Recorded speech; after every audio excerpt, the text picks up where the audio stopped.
Welcome back, everybody. The Summercast, episode 9.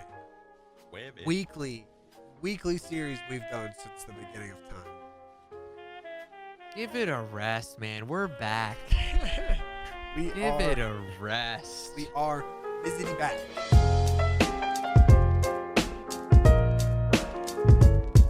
I just want to thank you guys for those that are watching this on the YouTube channel. Thank you so much for the 80,000 subscribers.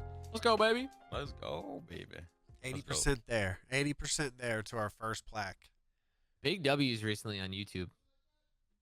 Especially with the reacting to the CDL series. Yeah, the React videos that did really well. Did really well, and then hopefully that brought over. I think our sub count kind of went up noticeably because of those videos. So hopefully, we got to do more of those for sure. Yeah, hopefully whenever the guys get, hopefully the people that watch those videos, stuck around to watch some of the other pretty good content we have going up. I think they will. Yeah. I think they're gonna look through the old videos and be like, "Oh, snap, TST! Like, these guys are dope." Yeah. Look at these. What are these guys doing? A bunch of cool stuff. TriCam. Going up lately. Especially with all like the variety and stuff. I mean, Call of Duty's kind of coming to a stale part as far as like what we can do with it. But we're still gonna brainstorm, figure things out, and kind of separate YouTube and Twitch a little bit more. Because once League Play came out, we just kind of hit the ground running with that, and now we're probably gonna do some other stuff, some other fun stuff. Always trying to figure out what's next. Yeah, it's been weird because I think normally we play game battles. That's what we've been known for, 3v3s. But since the addition of League Play, I think there's been less game battles going on. Everyone's just cracked on League Play. Yeah, Definitely a shift in like the what's active, because I mean we played UMGs all of Modern Warfare, and I bet you have to literally flip a coin to get someone on UMGs nowadays. Nothing but love for the UMG team, but if GBs aren't popping like that, there's no shot UMGs are popping. Right. Just League Play is definitely the hub of where everybody goes to compete right now. Yeah. In a casual sense, which makes sense. I wouldn't mind giving GBs a shot again. I think we absolutely will. Yeah. I think we should. I think that's where we're headed towards. We're in a natural period. I mean, when we started this year, it was basically, hey, we want to do more variety content, and then we immediately hit the ground running with the Purge server. Right. And then once the Purge server started, once other people started getting, 200,000 videos on Pokemon openings, and some people had to make wildly successful cartoon series, it moved to every other week was the Purge. Right. And so you miss one Purge. If you're not there for one Saturday, then you have to basically wait 2 weeks for another one, and it's just hard to basically fill all of that time with interesting content for the stream. So once that kind of changed, I mean, we basically fully focused on League, and now that League Play doesn't have as much of a out the gate flash to it, I think it's a good natural time to kind of recalibrate and figure out what kind of content we want to make in the next couple months. And I think we got some heaters. I think we're gonna have some fun. We got some good ideas, and some stuff that if we capitalize on it pretty well, I mean, people will understand, or people will be able to see how much fun we're having, and hopefully, I mean, that's kind of like what made the beginning of the Purge server so much fun, is we were like cracked on it. Like that was one of the first times, besides maybe like the first day we ever played like Minecraft, where we were like, oh, this is like, we were cracked, just overwhelmed. Right. Yeah. I mean, it was so fun. I mean, I feel like that's kind of the basis of a lot of, why do you watch people play video games in the first place? Right. It's because you want to see people having fun doing what they're doing. Unless you're like Tim and they just want to see you miss shots and like fall, but like in a super funny way. Yeah. And Tim spends. I mean, I like Purges was fun. You what? I said just creating Purges was fun, dude. Yeah. Like creating a jingle, creating a store, like that whole concept was so Right. much fun. Like I almost enjoyed that. Almost like the most intense we ever dabbled into like role play or 100%. anything like that. Oh, 100%. We were still ourselves, but we were just like, it's not like we were completely different characters, but it was still really fun. It was just accessing a different, and I don't want to sound like, like we're actors and we got to figure out what do we want to do and like characters. It's not that. I mean, it's basically just testing yourself as a streamer, as an entertainer. It's something new, and it's like, hey, can you make this entertaining? Right. And I think all three of us did well. I really enjoyed all the content that we made, and I was talking to Hitch, just like texting this past weekend, because I was just like, I need to get my content Bible back out. I need to really get back into the what kind of content do we want to make, not accidentally stumble upon. Yeah. And I was just like, I want to make more content that when I'm 50, I want to go back and look at it. And I will, without a doubt, watch our intro to the Purge server videos when I'm 50. Yeah, 100%. Without a doubt. That was a classic, dude. Yeah, those are. And like, don't get me wrong, I love making just like random weekly content and playing Rocket League tournaments and vibing out with chat. Yeah. But at the same time, I do want to balance that with specific pieces of intentional content. That's like, there we go. Right. They put some effort into that. Some thought into that. Yeah. Because I mean, at the end of the day, and I mean, I talk about this with Steph all the time, and people when they're like, what's it like being a streamer? What's it like being a, some people say YouTuber because that's easier. Because if you're above 40, I just tell you I'm a YouTuber. Right. And they're like, what's it like? And I was like, it's not necessarily our job to just sit down and play video games every day. Like that's if you boiled it down to a super basic baseline, yes, we are sitting down in front of a camera and a microphone and playing video games together. But like, you got to put the work in at the same time to sit down and entertain. I feel like the job isn't just sit down and play and hope for the best. Yeah. When it first started, when streaming first started, it was just get on and play as much as possible. Talk to your chat, read out subs, yes. Yeah. But play. I feel like the future of streaming is something completely different.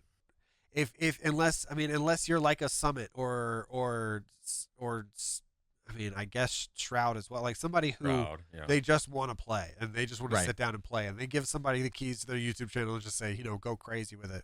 But I mean, like what you see with that other side of Twitch with like, I guess like mostly like the offline TV guys and Ludwig and Mizkif and that squad. I mean, they're basically doing what we did at the Scuff House on stream. They're planning every day to make a YouTube video, and they make the YouTube video in front of 10,000 people. And then after that, then they go to do what streaming used to be, where you just chill and hang out with your chat. Yeah, I mean, there's like two different sides.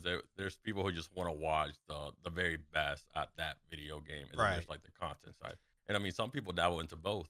Yeah. And like we're definitely trying to just do content creation, because obviously we're not gonna go pro. But I think having intentional content will be dope. It's a hard pill to swallow. It's a hard pill to swallow, but it's necessary. Yeah, where it's that competitive itch we have. Yeah, for sure, but I mean, because we love competitive. I mean, our content is pretty much a mixture of both. It's a little bit of competitive with the content side, because that's what GB's initially is. It's competitive and content at the same time. Right. Yeah. I have no desire to put pressure on myself for my salary based on performance in my game. Warzone's stressful enough, bro. I'm good. Just being a professional in anything sounds stressful, because I want to be good at it. Terrible, you're getting roasted or something. Yep, dude. You see someone drop one football, I'm like, whew, you might have just lost 80 racks, like right there. Yeah. You dropped the football one time. It's like, Dan, you push that one dude with a riot shield up in the house, and you cost yourself 20 grand. Don't get me wrong. I enjoy being invited to tournaments, and I would love to play in more 2v2, 3v3 tournaments if we get the chance to them, just for fun, because it's fun to scratch that itch sometimes. But in general, yes, we are 100% on the I want to make content with my boys. I'm not sitting here putting gamer grip on my feet, locking myself to the carpet to play. Yeah. And we know we know, and we're friends with too many people that are in that vein for us not to in the entertainment vein. Right. For us not to be like let's hang out with our boys. Yeah. And play some have fun. Let's play some COD. Let's play labs and let's play some Warzone. Let's play some let's just sit. Scriblio and maybe a little bit of Pixelmon, whatever. The tier list, dude. Yeah. It is a disservice to all the people out there streaming for 15 hours a day for 3 people. I'm not. Y'all are bless y'all, man. Please enjoy yourselves out there. Have fun with it.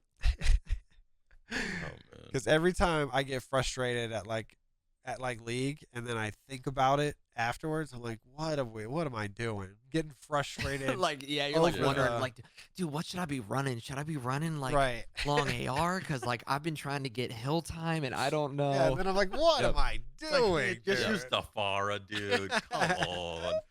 And I still like League, and it's still like GBs. And yeah. Hopefully, I need to take a look at the GB rule sets to see if a lot of the stuff that is banned in League or is banned elsewhere. Yeah. The main thing is the tomahawk. Actually, I mean, the fact that tomahawks are allowed, and the fact, but see, at the end of the day, this is the thing. League play restricts me in game. I physically cannot set an LC10. Well, you can in League. The LC10, that's a bad example. I cannot set a tomahawk. Even if I want to play with the LC10 and GBs, and even if it is banned, if I smoke somebody in a GB and they're in the game chat like, hey, bro, LC10's banned, boom, I'm about to make you an upload. Yeah, that's an easy upload. That's what I'm saying. I'm gonna roast you. You're getting killed with a Toy Story gun. Meet me mid map. Well, here's the thing: is remember last time we tried to play GBs, we couldn't set. You have to use the CDL rule set or something like that, like where the tomahawk. Yeah, the tomahawk is banned. So I assume there is some loophole somewhere. Yeah, and I mean last week we played pubs. Yeah. And pubs were fun. Pubs were fun. Pubs were fun. We might just have to go check up on UMG. You never know. What I'm saying. Yeah, right. Sometimes the external variables of the game, like a squad fill in Warzone, like a random lobby and 3 other people on your teammates that are terrible, bring a little bit of spice to COD, whereas COD can sometimes get extremely repetitive. Yeah. Which is nice. I enjoyed that about pubs. Yeah. Yeah, pubs. I always enjoy people saying y'all are fake OpTic because that's just fun. Yeah, there's a lot of content within the game chat, especially if I wish I had the setup that I do now when we played MW pubs, like with Wildcat Marcel. Yeah, because dude, they went nuts. Good content. Yeah, it was so good content because they give you free content all the time. Yeah, the kid, no, it's just like people, personalities, random people can be such. Like I remember Coach George episodes in Modern Warfare. That was a squad of 3 homies that just wanted to play, man. And I love that stuff. Go right. I was when I was sitting there, I just sat. It felt like it was January again. I sat there with lo-fi on for like 3 hours and just literally listened to lo-fi and just browsed YouTube, looked at listened to podcasts, literally just did anything to just like try and facilitate just like thinking about content I wanted to make. Yeah. And it was such a vibe. I was texting Hitch. I was just in my zone. But when I was scrolling YouTube, I saw that Speedy uploaded KYR Speedy, for anybody listening if you don't follow his stuff. Super cool dude, been in the COD scene forever, and he was in the Purge server. But he recently uploaded MW Pubs, and the video did really well on his channel. And it's like them just messing around, like shooting RPGs and shotgunning people. And I was just like, hey, I forget that MW was that type of game, because you don't see any of those creators making that type of content in Cold War. Yeah. One, because of Best Play, which I'm torn because I love Best Play clips from back in the day. But at the same time, I understand Final Kill Cam, and this game just isn't meant for as much meminess as Modern Warfare was. Yeah, Modern Warfare just had definitely more content in the game that you could do, just like all goofy stuff that you could do. Yep. Yeah, a lot of good stuff. Do that in post. And I've said it 1,000 times. Cold War is infinitely a better competitive title for COD. Yeah, I would 10 times rather have that as a competitive title. But for the YouTube, for the specific content, Modern Warfare was easier to do that on. It was more natural. Yeah. The Modern Warfare versus Cold War, I guess, like, argument is always, you can always just tell where someone is coming from with it. Yeah. Because the competitive side, or the because if it was which one could you wipe from existence, I'm wiping Modern Warfare every time all day, because I have such an attachment to the competitive side of things. Yeah. And watching competitive, by thinking it, you're like, wait. Right. But for a lot of people that could care less about the competitive side of things, I'm sure they have a lot of good memories on Shoot House and doing like different or playing gun game or wait, what is Going it? for the camo grinds, the obsidian, and all Obsidian, that stuff. yeah, the shipment 24/7, all that. Yeah, baby, you're speaking to me right now. Blake right give me all the carpal tunnel. Give me all the weapon customization. Yeah, Blake literally had wrist pain because he's going for camos. Right. And yes, Modern I did. I miss it. Dude, Blake was I changing can still settings and everything. Bro, I was popping Advil before I go and try and get obsidian camo. Dude, Just Blake was switching button layouts. Like, dude, I gotta play different. Yeah. No, like, literally, he was yeah, playing bro. mouse and keyboard. I would Yeah, literally. he went to keyboard. No, I turned off auto sprint when I would play Oh my gosh. shipment so that I couldn't slide cancel that easy, just to save because the muscle memory is built in, obviously. But I would literally just try and not sprint when I played shipment because I would literally just get in there for 5 hours and just play shipment, drop 98 kills a map, get my MP7 done in 4 hours, and then go to the next one. Yeah, I think I did that for one gun, and I was like, I think that's the only time.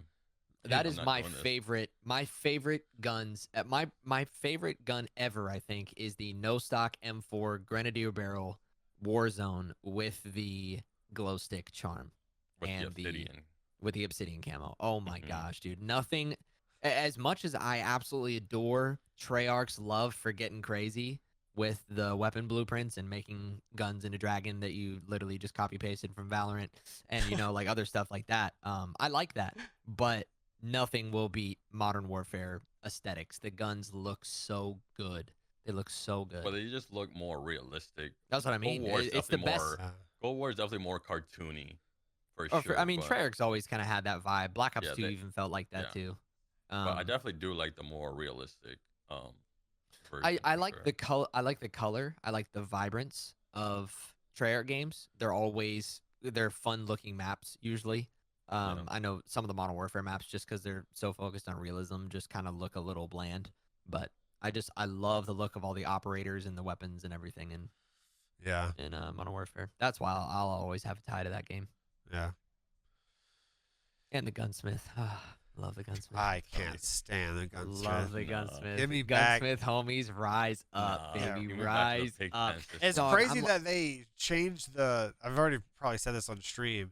They changed the fact that there's no resetting the bracket in CDL tournaments because they think that it's too confusing for the viewers. That being said, each gun has 800 different variants for what you can put on each gun to make it better suit your play style. And it's like, I get it if you said that back in Modern Warfare 2. 2007. I get it. Because all they knew was how to put bling on their gun so that they could get a rocket launcher and extra mags. You know what I mean? Like, that's what I get that. But the fact that the new CODs are so intricate and damn near confusing. Oh no, dude! I'm doing geometry, all sorts of math. If you don't know about legacy aim assist and dynamic response curve, don't talk to me. You know what I'm saying? Legacy. Oh, dude, I couldn't play Modern Warfare until I discovered dynamic, and I hated it so much. Yeah, literally, dude. I couldn't play on standard in Modern Warfare. Like you guys saw that, I was. It's crazy. COD never really used to be so much of a knowledge gap. It very much Call of Duty used to be a gun skill. Skill gap. So it was, is your gunny better than someone else? You're gonna beat them. Now in Warzone is primarily a movement and decision making, and now it's almost also getting into that knowledge gap area. Right. A little bit, yeah. I mean, you got to think, if you don't know what exact attachments to run on your far, you're gonna get smoked up close, and you're not gonna know why. And not only, you need to, if you're playing Warzone, you need to have weapon pickup and looting set to tap. You need to play on auto sprint so that you can slide cancel. You need to know how to slide cancel. You need to know how to pro hop. Yes, you need to have auto plate so you can auto plate while you run. I mean, to me, I'm a bit of a geek when it comes to stuff like that, so I enjoy a bit of a knowledge gap because there's so much to talk about. That's why I like Melee so much, because Melee is so intricate. You have to be in the scene for a while, and there is kind of like that. It's like inclusivity in knowing that stuff. So like if you talk to someone, if you go downtown and you're grabbing a beer at a bar, in the year 2026, right? And you're talking to somebody about Warzone, and you start talking about response curves, you already know he's good at the game. Right. Yeah, true. Yeah. And so I enjoy that sense of a knowledge gap. But at the same time, it is crazy how complex it is compared to Xbox 360. I mean, it's a lot for sure. Way too many for settings. Sure. Yeah, but the thing is I don't think to the point where like you don't even know if something's wrong with you. You're like, no, you're just literally missing a setting. It could be just one thing that you have to disable, and you're good to go. Or am I missing a setting? Well, that's also the PC blendy. I was raised an Xbox 360 kid, man, the greatest console of all time. We all were, and so put me on a PC. It's like, am I supposed to have the dynamic map resolution set to medium with the anti-aliasing to T2X or no? So that's a whole new world for me. So I've been adjusting to that. And it, I forgot what I was gonna say, but it was along those lines of just like you were talking about how complex the gunsmith is and the best of 9 and the. Oh yeah. I don't think it'll go anywhere though. That's what I think. This is it for a while because of their long-term plan with Warzone. And with Warzone, you have to incorporate the same guns, and they're not going to switch it from 47 attachments per gun to the next Call of Duty that's also going to be implemented into Warzone has 1 attachment again. Like, it's not going to be... What? Have they said that? They implemented the next COD into Warzone? No, but I'm assuming they are. I mean, you got to look at Warzone's the best thing Call of Duty's done since freaking COD 4, ever. It's the best thing they've ever done, 100%. numbers wise. Modern Warfare was the highest selling Call of Duty game. Right. So, I mean, it's not going anywhere. The general public loves it compared to that. But so I think they're going to continue. For people that have been in the scene for 15 years, it's going to be a little different. Right. They're probably going to continue to implement every single Call of Duty for at least the foreseeable future into Warzone until they make Blackout 2 or something like that. And I think during that time, they're going to set up the gunsmith the same way that it's been this year and last year, because that implements the easiest into Warzone. So these 97 attachments that we're getting per gun is not going anywhere. So it's just, once I figured that out, I was like, oh my God, I might as well just get used to it. You know what I mean? Like, oh, you have to. Yeah. But I don't know.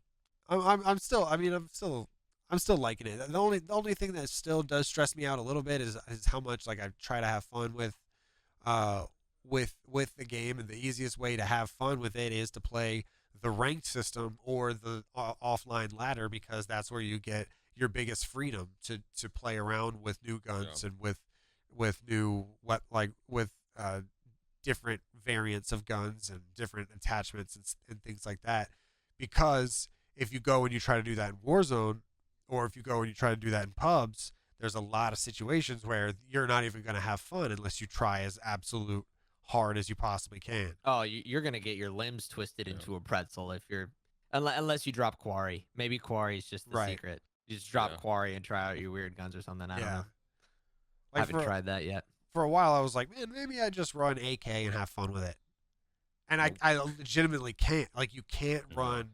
You gotta run whatever's on the meta. Right. You have to run what people are running, maybe with a few variants. I don't like that much, because I don't like the meta right now. But I mean, I still like the game. I just don't like the meta right now. You can go 1 or 2 tiers below meta and still be okay, if that makes sense. You can still use the AMAX. You'll still win some fights with the AMAX, but if it comes down to it and you hit the same shots, the dude with the AUG is winning currently. Yeah, but you can't go You can't go 3 layers too deep in the disadvantage of the meta and expect that. Try running it. All it takes is 1 death. That's what happened to me. I was using the Growl for a hot minute, and then I got AUG 1 time cross map 2 bursts, and I was like, oh, that's the gun I'm supposed to be running. You unknotted your legs, and you said, all right, tired of being put in this pretzel. It's time That's what you have to do. It's like, all right, fine. Yeah. I guess transitioning a little bit, the Alpha Betas is released. Did either one of you guys watch Alpha Betas? Yes, I did. I loved it. Dude, I watched the whole thing. I saw the trailer. That's about it. It was so good. Dude, it's super good. It literally felt like I was watching a Cartoon Network show. Oh, yeah, like a what is it, Adult Swim type, because it's pretty cool. It's that kind of humor, pretty It's definitely fringe humor. If my my parents walk. Yeah, for for sure. Oh, for sure. Yeah, I mean, they're talking about like a sex doll in the corner that's after one of the guys. Yeah, I mean, like, oh, that's actually funny. But it was really it's very adult language and adult humor, but that's what I mean. It's really funny, and a lot of times I don't watch cartoons that much. Like that type of Adult Swim. I don't, I'm gonna piss people off, but I don't love South Park. I don't really like watching, Family Guy or. No, I'm the same way. I'm the same way. It's just I understand why people like watch. Yeah, the last cartoon I watched was literally SpongeBob. Right. And that wasn't even that. Like, I didn't really watch like The Simpsons and stuff like that either. So I'm with you on that. I like this is the first one that I watched like that. And it's good, really good. I get. I can't say I don't, because I did go through 1 year, I guess, of like a Family Guy wave, because there are some really funny and like really like in your face Family Guy moments where it's like fun, like it's like intense and it's like shock humor, which is like my favorite type of humor. So I did go through like a wave of that because I was hanging out with people that liked it. But then other than that, I've never watched like an adult style cartoons before. But just the way it was so crazy to hear their voices, like those are, you know what I mean? Like I watched it live on stream on Saturday night or Friday night. Saturday night? Yeah. Saturday night. Mm-hmm.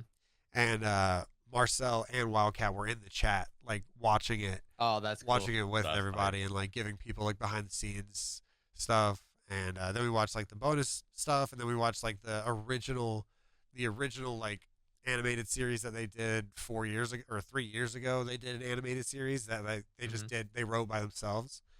But then people liked that animated series so much that they were like, "You got to do this for real." So then they went and they got the shit done. So they definitely. I really hope it gets picked up. I don't know how fast pilots turnarounds are, but they literally made the pilot and uploaded it publicly to Vanos's channel, and I don't even know. It got 1.4 million views in 6 hours. Yeah, it had 2 when I was watching it. Oh, it did? I think the same day. Yep. Yeah, so or the next morning or whatever. Right.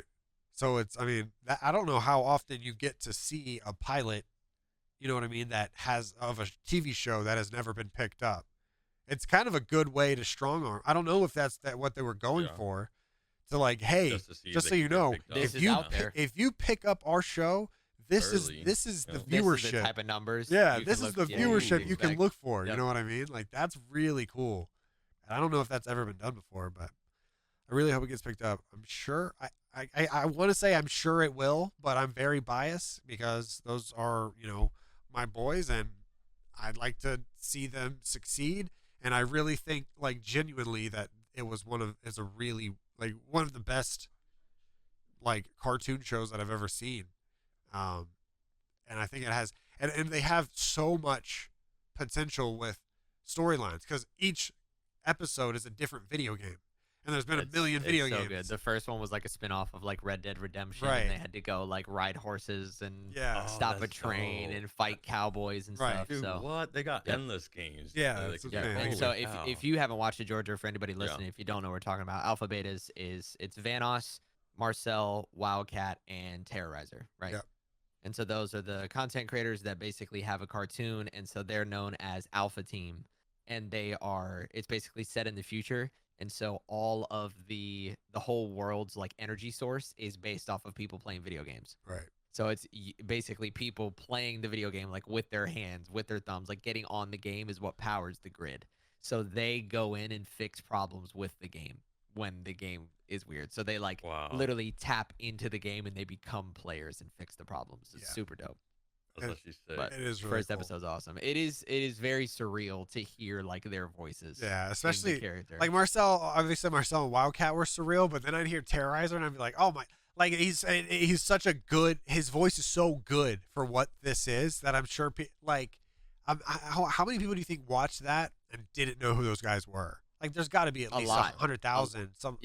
I would think a lot. I mean, I think it reaches farther than. I mean, especially, I bet a lot of them watch one person, right? Yeah. And it's like you're like, oh yeah, I think he played something with them one time, but I'm sure it's like getting introduced to the whole squad. Yeah, is cool for a lot of people that might just focus on one content creator. And cool. So that's luck to them, man. I'm like, Tara, you like hear him? I gotta watch it. I was like, that's the dude that we sold a cow to, right, for $1 diamond, and then he's like, shot in my legs, my skinny legs. Yeah, it's so good. Dude, the writing in it was amazing. The way they brought back around the floor is lava, and you know what I mean. Like, though there was already like a romantic slash, whatever with the girl that basically they're I don't know what to equate her to. I was looking for the dude in Kim Possible, but I don't know if you guys watch Kim Possible. Yeah, I watched a little bit of Kim Possible. The dude who sits in the lab? He like runs all the computers. I can't remember his name. Doesn't Batman have one of those? Batman has the guy that's behind the waterfall. Piss off everybody. Hold on. Dude, everyone. Possible computer. Computer dude is what came up first. His name's Wade. Wade. No, that's not. I don't think that's the Batman guy. Now look up Batman. Computer guy. The guy behind the waterfall. Yeah. we're. Oh, what's his name? Wait, what's his name, dude? The Batman guy? Batman. It's the dude that mans the lair, right? Yeah. Batman scientist. Batman helper. Batman butler. I'm literally gonna Google Batman butler. Alfred. I would never have got that. Yeah, I would have never got that. Alfred Pennyworth? Never got it. Alfred Pennyworth. Bro. Nah. Woo. No, there's no shot. I'm gonna watch Batman. I'm not getting that. I would never have gotten that. All I know is Alfred. He lives behind a waterfall and builds all Batman shit. Behind the waterfall. Yeah. Yeah.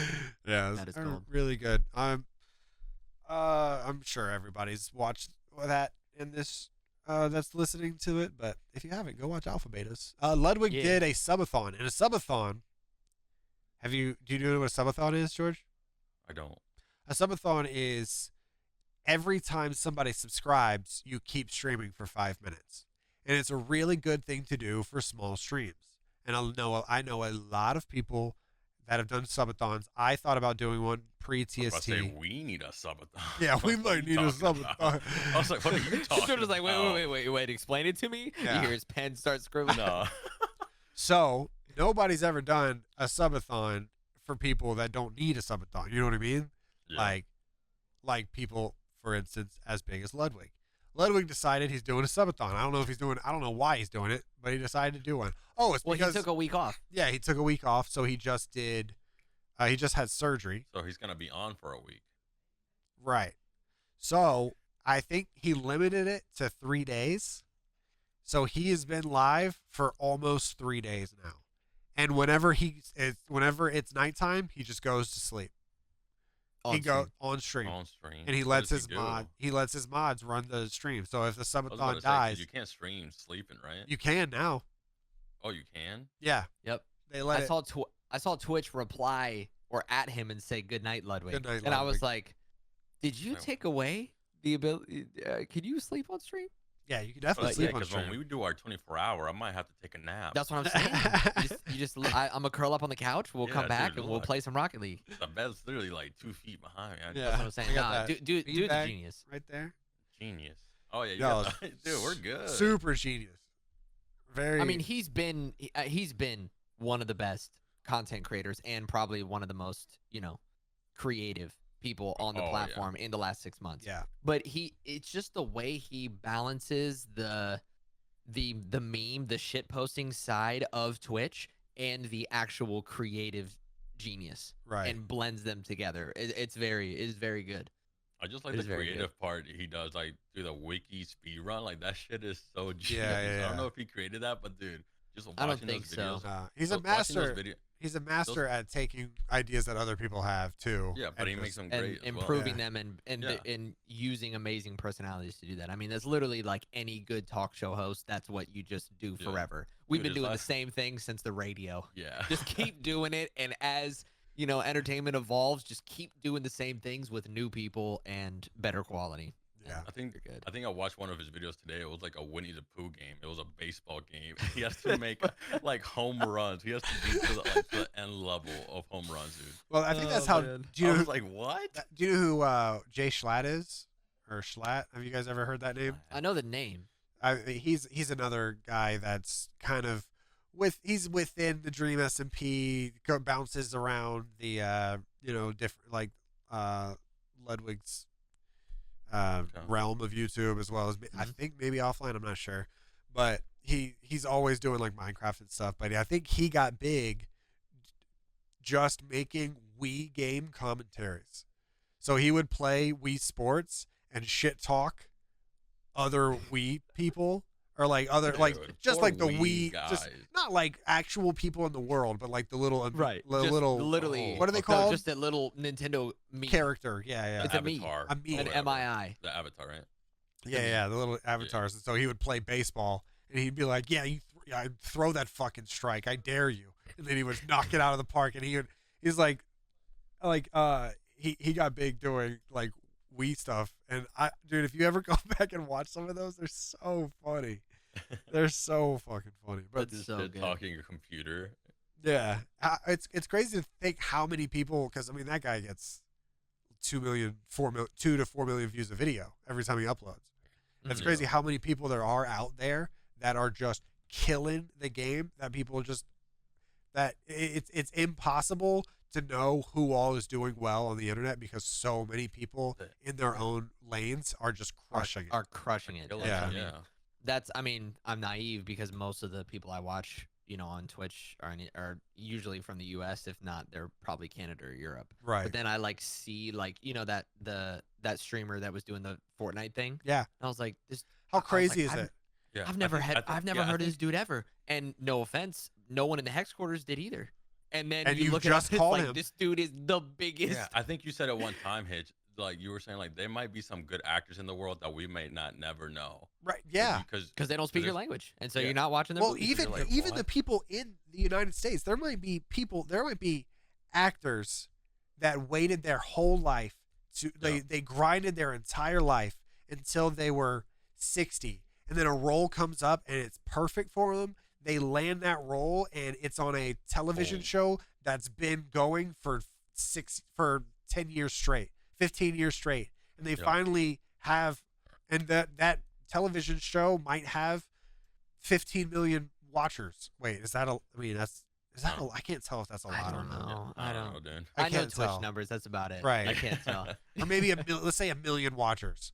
A million watchers, and maybe 5 million people that are familiar with the show.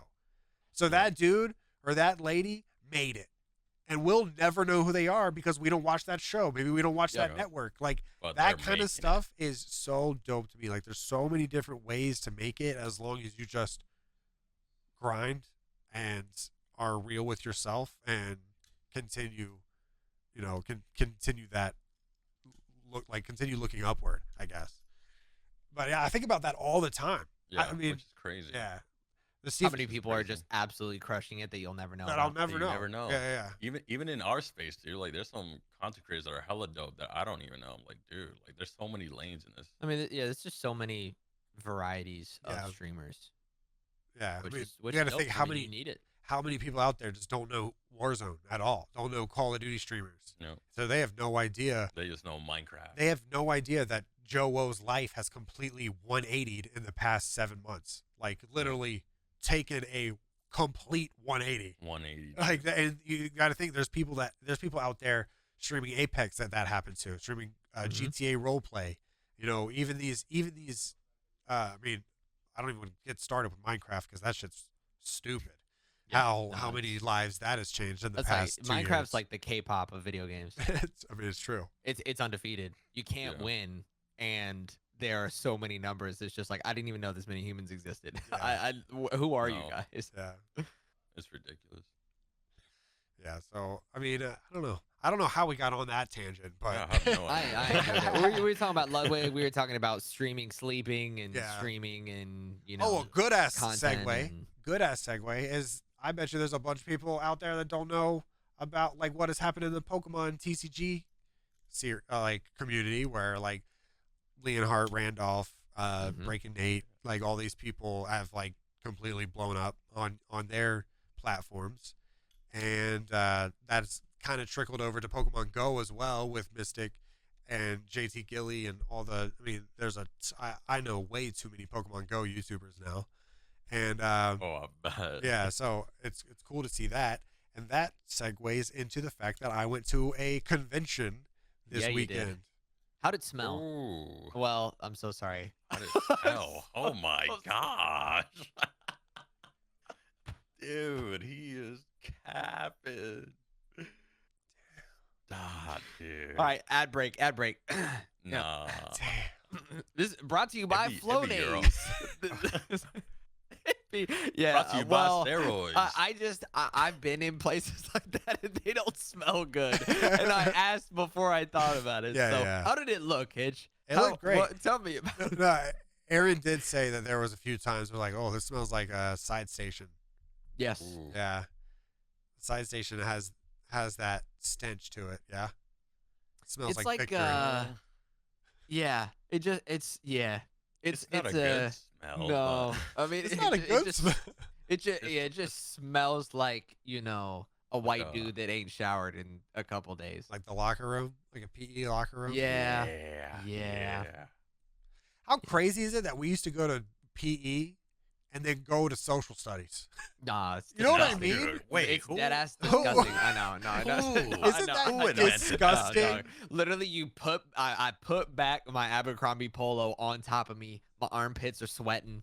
You got to dab yourself off with a towel. You got to unfold your shirt. It's got so many wrinkles. You're like, Dude. well, I got to put this back on. Yep. How And then crazy is that? you sit next to some blonde chick that you're probably crushing on, and you just smell musty because you were trying hard in an obstacle course. You smell No, like back then you put Axe. You Dude, put- I was that about to say you must with smelled the like Axe Axe. was terrible. Just everywhere. It was Dude, a terrible. cloud. you walk into the like Axe has like just been invented back then. Yeah, exactly. And you like walk into the locker room and it's just like a mist of Axe, and you're just like wading through It's like the it's like the air. college football walkouts. All the smoke comes through, and then a bunch of middle schoolers walk through it fresh out of social studies. I just imagine the people that had. Wait, I think I was one of these. Yeah, I was one of these people. I had what? I had Dude, I used to Lifetime have weight Sports. training like first thing in the morning. Dude, that's what I'm saying. I had Nah. Lifetime Sports second period. I had math first period. I was at legit 7 lifting in the weights. Tragedy. at 7 in the morning. I had math first period straight Nah. into PE, and then I You're had capping. 4 more periods after that, where all I would do is smell like I had just got done playing Axe and soccer. must. And you like, and every Friday we ran the mile. Like, who Yep. thinks of this? No. I don't know. They should always put that thing at the end. But dude, that was like the first thing in the morning. I'm lifting weights and stuff. Right? Nah. Like, bring It's back ridiculous. like recess, and Bro, you guys and you have wonder to why all have- these kids got so much acne. It's like, yeah, dog, you made them sit in your sweat through 8 hours of class. Yeah, because you And, tell them and to go. you gave them a D if they got a mile time that was over 10 minutes. Like, It's come on, true. dog. You got kids fast walking in their cargo shorts. It's true. Tough. And if you didn't bring shorts to change into, they knocked it. Oh my. You got an absent. God. But I if you brought the forgot. shorts, then you had to change back from your gym shorts to your cargo shorts with your sweaty, musty underwear still on and sit in a pool of sweat all day. I'm grossed out How currently, bro. crazy! I I mean, mean, to be legitimately fair, there grossed were out. showers in there, but there's no shop. People were Nobody taking shower. showers. There's no- Bro, yeah. Hold on. Let me No. call the 1940s real quick. yeah. Like, Yeah, who? hold up, dog. Yeah. Bro, dead ass. Like, why would you put showers in there? You don't know. bro, what's the gonna go in the there. floor Nah. of the shower was sparkling clean because nobody had ever was fucked in clean a as shower. Nobody. No, It's like, man. why did you put those in there, dog? This a middle school in the States. Like, what are we doing? Yep. That's it's so funny. That's a Oh. dark memory, but very. But yeah, very, I totally very forgot true. about That's that. a bad idea. No, I forgot about those memories. Good lord. But yeah, the Collect-o-con was pretty dope. There's a bunch. You know how like Pokemon card, you haven't been able to find Pokemon cards in That's who took 3 them all? months. Yeah. In I Target I and found anywhere. them. I found them. Oh, they I have found them. all of them. Yeah. Bro, those. I'm So sure they just got literally any booster box you could want. They got them all. Just Yeah, I mean, I've never seen so many Charizards in my life. There was a Charizard from each set. No, I mean, not really. I just kind of walked around. I bought like a 10 just to feel something. That's funny. Did you see Toombs in there? Because I saw Toombs' Instagram story, and he was in there. I saw Toombs. I saw Leonhardt, and caught up with him for a little bit. So, I mean, it was crazy. Like do you remember that guy Gary that I told you guys about that has all the Charizards? He like owns all the Charizards. Yep.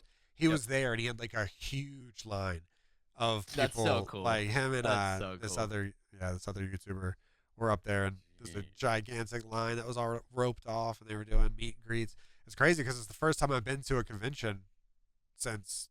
Oh yeah, I didn't even think about that.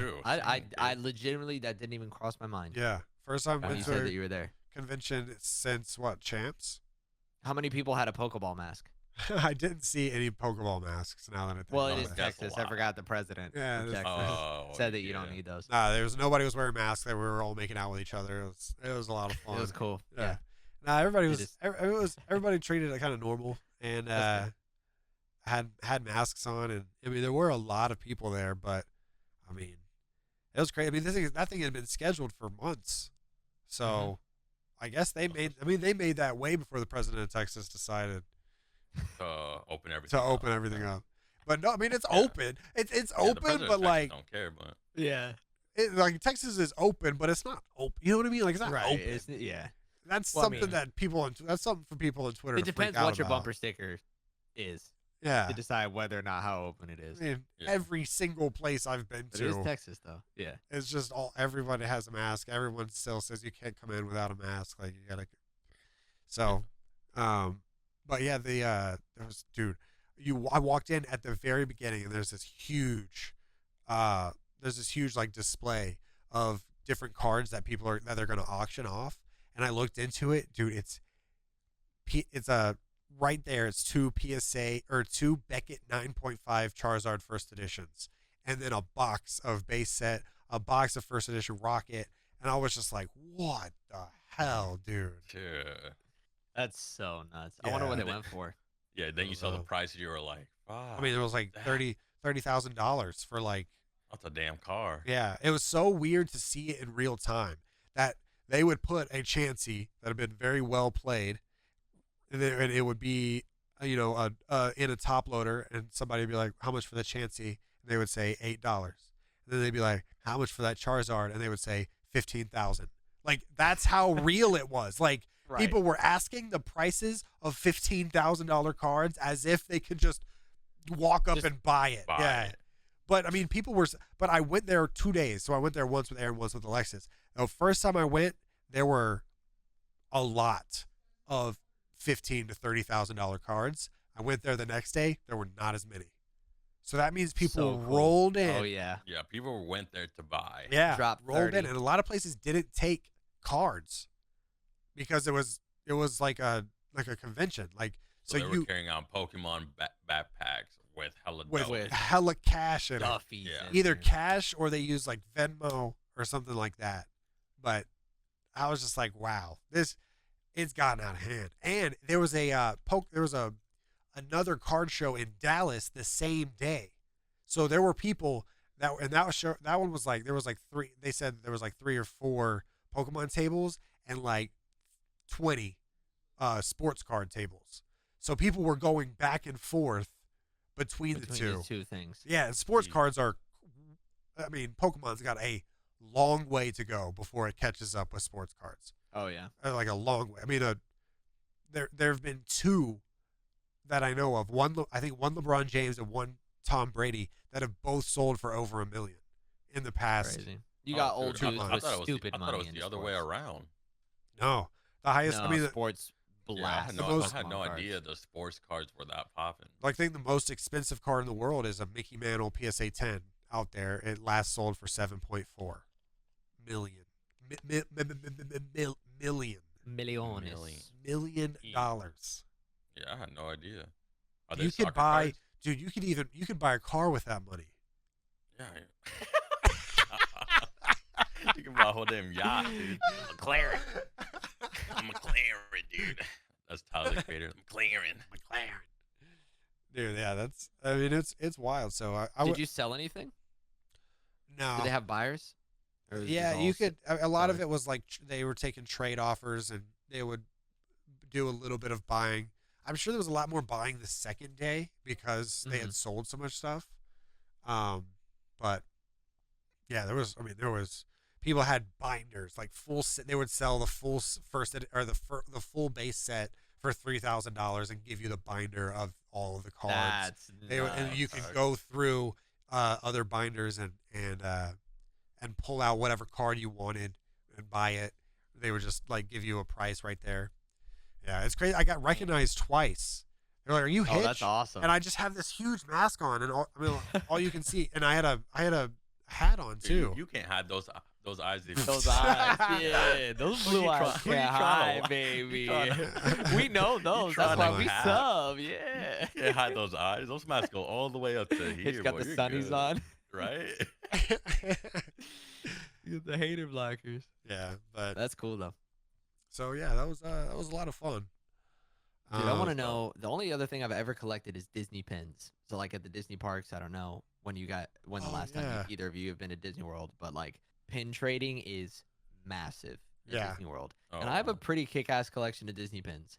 I like only collect. They're called cast member pins, so it's basically the equivalent of staff Pokemon cards. Right. And so only the cast members could get them. And so when I was a kid, I would trade them my rare pins because a lot of times they'll trade you anything. It's kind of like just a Disney thing. They're like, yeah, sure. They're just trading with everybody. But their cast member ones, they'd be like, I can't trade this one, But I would trade some actually dope pins for a cast member pin.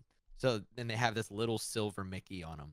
I want to know, like, obviously the older they are and the better shape they are, just like a Pokemon card, I'm sure that those are the highest price ones and the exclusive ones because they have like they'll do one Christmas party in 1992 and they'll have an exclusive pin that you can only get at that Christmas party, Right. I wonder what the sure there's money looks like in Pokemon pins because dude, people trade in Disney World. Yeah. Like when you go to Epcot, there's dudes with the full binders. Right. Like literally just flip through pages and pages and pages. It was nuts on the Disney cruise too. There was a dude whose wife was one of the administrators on the cruise, and so he had just a super dope set of pins. So they just open their jackets, they just got hella pins. Just pins it's so cool. Yep. That's wild. It's been fun to have a collection of those too. Yeah, there was a few other booths that weren't Pokemon cards. They were like comic book. I'm sure comic book collections are really cool. I just like how I like picking them up and they're in that like sleeve. Oh yeah. And it's just like, oh, this feels dope. Like magazine collections or comic book collections. I've never read a comic, I don't think, besides like the paper. I read a Pokemon comic when I was a kid. Oh, really? Yep, they made a Pokemon comic book. It's like the very first thing with like Sparrow and when he throws the rock at it, and like Pikachu and the bike and that one. That's pretty dope. There's a lot. I mean, I wonder. I mean, comic kids are down so bad right now. You think so? I mean, dude, I bet you could trade comic books for hella dough, though. No, like comics is just like sports cards, dude. Like the amount of money in comics is you get a 1998 comic idiotic book Spider-Man people, for $1 million. Exactly, because people love superheroes, and we're like, I don't think any of us have read comics, and I'm like, yeah, I read a Pokemon comic one time. Meanwhile, the one with Caterpie. Yeah, the one with Meanwhile, this dude's got a PSA 9 Spider-Man thing that goes for 2.5 mil. He like owned the first Deadpool. He knew about the movie 4 years before it came out. And it was signed by Butch Reynolds, the guy that brought coffee to the original Superman. I don't know. Butch Reynolds is the perfect name for that situation. Oh my gosh. Butch Reynolds. Did y'all see How that? long have we been talking? 50 seconds. I like that. 50 seconds. Dang. Did y'all see the? It's been a long time. Did y'all see the CDL? What the COD League posted on Twitter? Oh, I couldn't believe that. I had to put that in the podcast notes because I wanted to talk about that. Oh, you put it in the notes? Yeah, I put that in there because that is I cannot believe they posted that. Well, if you have no idea. First, they did it with Clayster, right? Where they show the comms where he was talking. Yeah, I think but he was one of the first one to reply and be like, "Are we really posting this?" If you have no idea what we're talking about, if you're listening on YouTube or whatever, basically, so the previous CDL online major tournament, this happened like 2 weeks ago. Basically, the CDL tweeted today, and it's a behind the scenes footage. It's like 9 minutes of all of the comms, which is just the players talking together before the matches. Generally speaking, those are never moments or conversations that would ever see the light of day. And I highly doubt that any of the players would ever thought that those would be publicized. And it's not like they're saying absolutely ridiculous things that's going to get them like canceled or whatever, but it's just like those are not conversations generally for the public eye or for that are really good for competition, because they're saying things that they might not necessarily mean, like, come on, this team's dog shit, let's win this. And it's like they would never say that to those people, but in the moment, in competition, yes. And then they made a 9-minute montage of all their comms and their strats. Yeah, that's the problem. It wasn't that it was the problem. It was like it was not in game, like no, it's all pre-game. It's pre-game. It's stuff that kind of what I was saying is it's like they're used to. These guys have all played on main stage before, and they're used to talking that way before every game, before every match. They talk that way, especially if they need to hype themselves up. And that all of that is never used. You know what I mean? Like they're sitting in front of cameras and they're sitting on with audio equipment. They're using audio equipment that other people are hearing, and they're still talking that way. So there is a sense of trust. It's not like they are like, oh wait, we're being filmed, we're being looked at right now. Let's not say anything that we wouldn't want other people to hear. But it's the same reason that NFL players aren't mic'd up. I mean, they say some crazy shit when they're on the field, and when they are mic'd up, they tell them, hey. Yeah, I think that's what they were trying to go for in a sense, like content-wise, like being mic'd up. But even that, it's not like this. The equivalent of this, in my opinion, would be sending a mic into a locker room before the game. This isn't being mic'd up on the field in the NFL. No, everybody knows if you're a pro gamer and you're competing at an event, yes, your comms can be used in content if it is literally during the competition. But they literally they put a mic in the locker room and then made a 9-minute of the Patriots versus the Falcons locker room video. Right. Which shouldn't That's be the part seen. I was like, all right, you should not do that. Yeah. That especially is not if it. you don't know you're being recorded that way. Right. And that, yes, technically you are sending an audio feed into there, but it's not like, hey, boys, just a heads up. And it's like going to be a comms video. You broke their trust. Trust, 100%. They're now you're going to have to literally time. Yeah, now literally they have to mute their mics. I told them, I was like, you guys should leave the call. Leave the call before until they say, hey, 30 seconds till the 100%. the thing launches, and just type in the chat, be like, we are ready. Like, just say that, and then whenever the countdown starts, join the call. That's what I think they should do, because that is ridiculous, dude. Like that is huge betrayal of trust. Right, not a good look. Yeah. I saw that this morning, and I was like, no shot. Dude. And it's still, I mean, the post is still up 12 hours later. You know what I mean? Like, yeah, they don't care. I don't know why they don't care, but it's. Well, I'm sure. I mean, like as people are getting more and more comfortable with with content and like saying something that is a little bit of a hot take, I think a lot of people are like, yeah, let's do that too. But if you're not naturally in that space and you don't know where that line is, you're just gonna put something out there and be like, hey, you just actually pissed everybody off for the sake of one video. It just seems like they're trying to. It seems like they were trying to force, because those are probably not the best comms. The best comms are probably between Empire and us, or the best comms are like, as far as savagery, it's probably between other teams that also betray, like 100 Thieves and somebody else. Us probably as well, because there's like a bunch of like rivalries between those players.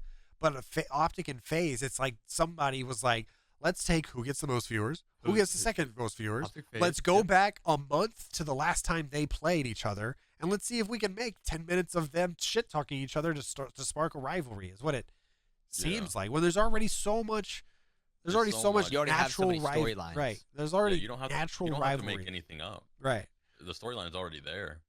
But yeah, that was an interesting play for sure. I understand where they were going for, but you 100% shot yourself in the foot because none of the players are going to trust the CDL broadcast and recording from now on.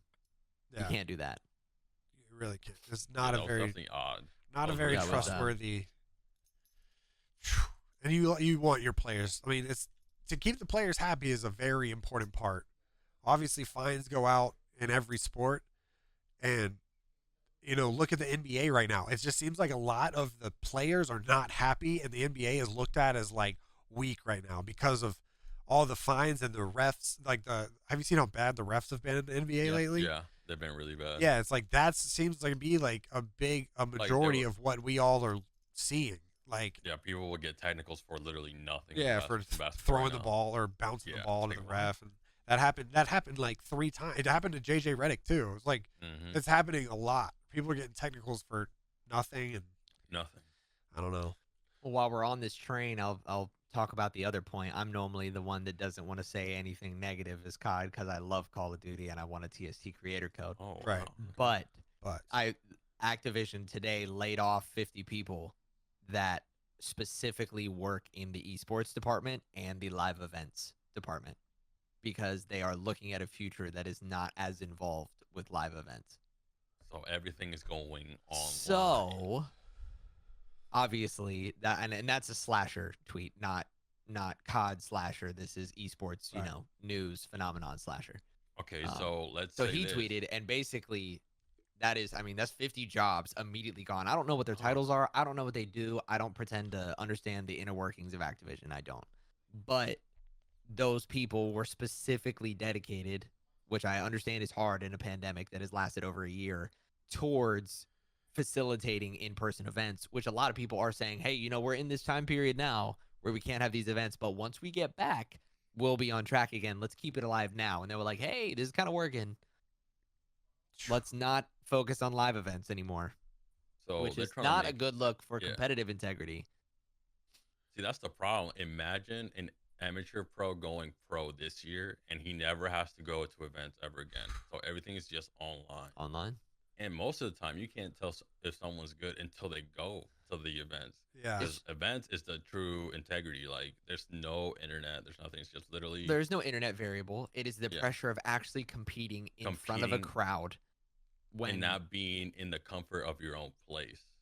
Because you have to be able to show up at a different setup, a different table in a different city with a bunch of people yelling at you after a flight and to still perform at that level. But nowadays, kids can just compete. Yeah, that's why everyone moved to Dallas because they have the best internet. So literally everyone right now is in Dallas. Yeah. Because everything's online. That'll be interesting. It'll be interesting to see how that plays out for sure. Because that would really, really, really suck. If everyone invested all this money into, because what are homestands? That's how people were going to get their returns. Was people buy tickets, those big events. Yeah. People buy tickets. They sell sponsors. Like that's how all the return was going to come back. All the little booze at the event, right? Every little sponsor. So now they paid all this money, and if they're not going to have events anymore, then they're just going to stay whatever 100 trillion. However CDL skins. Yeah, however much it was to get a league spot to begin with. I think it was 25 mil. 25 million. 25 mil. How are you supposed to get 25 million back if they don't give you an opportunity to get it back? Yeah. That's crazy. And I'm not saying that's 100%, but that's definitely not a good, sign. For sure. It is 100% in the sense that if it doesn't directly affect COD, it directly affects Overwatch.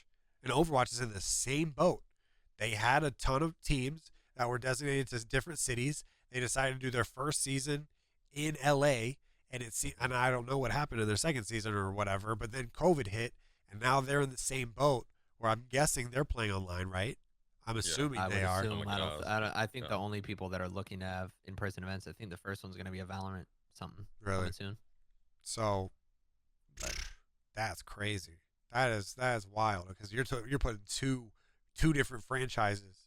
if it goes online only, that's 2 different sets of franchise teams on 2 different esports that are all going to be affected. That's crazy. I think if that is where they're going, and obviously there are financial incentives to, one, not having those people work for the company because that's 50 salaries that they've been paying for over a year for people that are specifically focused for live events.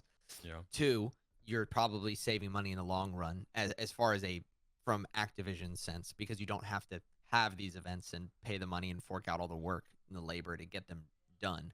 Online is for sure cheaper, but I think if that happens and they're like, yo, we're just going to keep everything online, I bet you're going to see a lot of people retire. All the people that we grew up watching.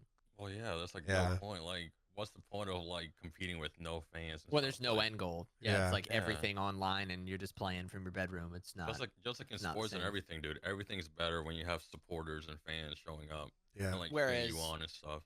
Content creation, yes, absolutely, do it from your bedroom for sure. So I think you're going to see a lot of people switch gears if we keep seeing news like that. Yeah. That's crazy. But we'll see. A lot of that is we'll see situation. So big old up in the airs. Yeah. We'll see.